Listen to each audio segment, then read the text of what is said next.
కాలుష్యం అనగానే మనకు కనిపించే దుమ్ము ధూళి పొగ అనుకుంటాం. కానీ కంటికి కనిపించని ఎన్నో సూక్ష్మ ధూళి కణాలు మన ఆరోగ్యాన్ని దెబ్బతీస్తుంటాయి. దీర్ఘకాలంలో వాయు కాలుష్యం మరణానికి కారణంగా మారుతుందని అనేక సర్వేలు తెలియజేస్తున్నాయి. ఎయిర్ పొల్యూషన్ వల్ల హైదరాబాద్ నగరంలోనూ మరణాల సంఖ్య పెరిగిందని ఢిల్లీలోని centre for science and environment studies వివరించింది.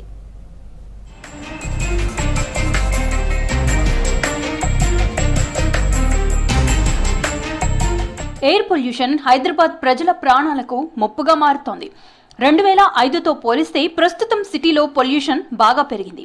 కంటికి కనిపించని ధూళి కణాల వల్ల ఊపిరితిత్తులు, గుండె, డయాబెటిస్, క్యాన్సర్ రోగాలు పెరుగుతున్నాయి.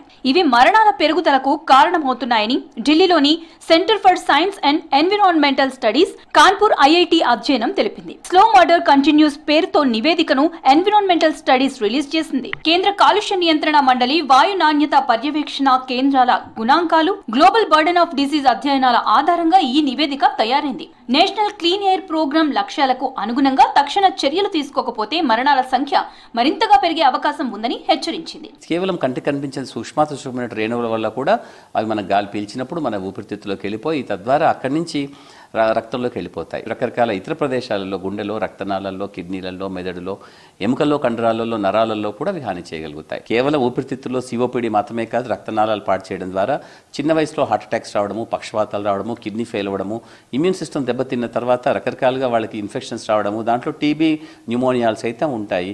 ఇంకా కొంచెం ముందుకెళ్తే క్యాన్సర్ లాంటి ముఖ్యంగా లంగ్ క్యాన్సర్ కాకుండా బ్లాడర్ క్యాన్సర్, కిడ్నీ క్యాన్సర్లో కూడా కాలుష్యభరితమైనటువంటి వాతావరణం కారణభూతం అవుతుందని మనకు సైన్స్ ద్వారా తెలుస్తుంది. సిపిపిబి మార్గదర్శకాల ప్రకారం సూక్ష్మధూళి కణాల ప్రభావంతో 2005 నుంచి 2018 మధ్య 1,00,000 మందిలో 96 మంది చనిపోయారు. సూక్ష్మధూళి కణాలు ఊపిరితిత్తుల్లోకి చేరి అక్కడి నుంచి రక్తంలోకి ప్రవేశిస్తాయి.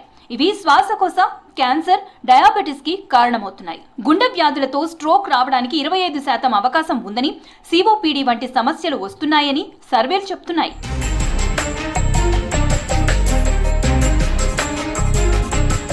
వాహనాలతో ఏర్పడే కాలుష్యం వల్ల సగటు ఆయువు 4.5 ఏళ్లు తగ్గుతుందని సర్వేల్లో తేలింది. ఐఐటి కాన్పూర్ 2023 అధ్యయనం ప్రకారం రోడ్లపై దుమ్ములో 32% సూక్ష్మ ధూళి కణాలు ఉత్పత్తి అవుతున్నాయి. వాహనాల పొగతో 18%, ఇనార్గానిక్ ఏరోజాల్స్ 16%, బయోమాస్ బర్నింగ్ 11%, నిర్మాణ రంగం 8%, చెత్త కాల్చటంతో 7%, పరిశ్రమలతో 5% సూక్ష్మ ధూళి కణాలు వెలువడుతున్నట్లు వివరించింది.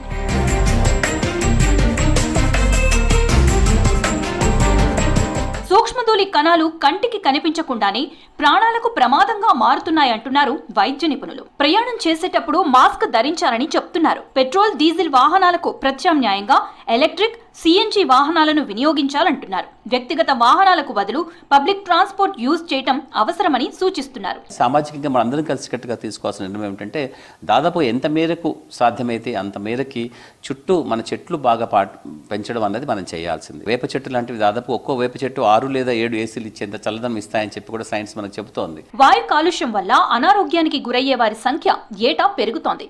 దీనికి వ్యక్తిగతంగా జాగ్రత్తలు పాటిస్తూనే మొక్కలు నాటడం, ప్రజా రవాణా వినియోగించడం, కాలుష్యం వెదజల్లే పరిశ్రమలను సిటీకి దూరంగా ఏర్పాటు చేయాలని సూచిస్తున్నారు నిపుణులు. పెట్రోల్ వాహనాలకు బదులు ఎలక్ట్రిక్ వెహికల్స్ వాడేలా చర్యలు తీసుకోవాలని చెప్తున్నారు.